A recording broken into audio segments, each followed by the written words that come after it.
Vote দিতে গিয়েও সাংবাদিক দেখে পালানোর চেষ্টা করছেন এক ভোটার।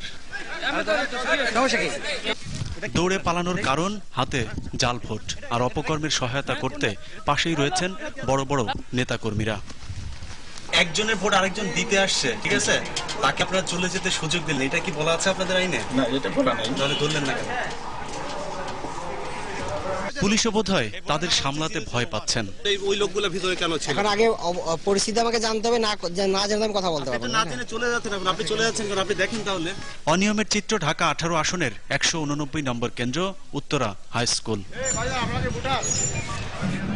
পাশের কেন্দ্র মালেকা বানু আদর্শ উচ্চ বিদ্যালয়ের প্রধান ফটক বন্ধ ছিল দুপুর 1টা থেকেই, কারণ ভোটার সবাই একবারে ঢুকেছে, সিল মারছে যার যতটা ইচ্ছে।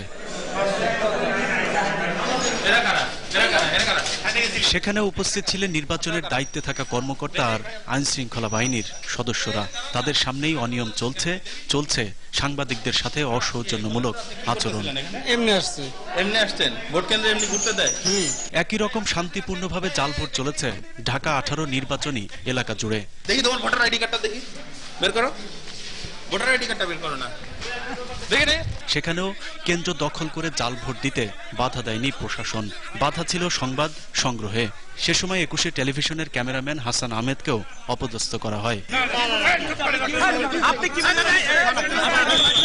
আমরা এর মধ্যে 20 থেকে 25 জনকে আটকানো হয়েছে। আমার এই এলাকায় কনস্টিটিউয়েন্সিতে ভোটাররা অত্যন্ত সচেতনার সাথে তারা ভোট প্রদান করতে আসছে এবং তারা ভোট দিচ্ছে। বেশ কিছু কেন্দ্র থেকে আমার এজেন্টদেরকে বের করে দিয়ে তারা তাদের ভোট কার্য সম্পন্ন করেন।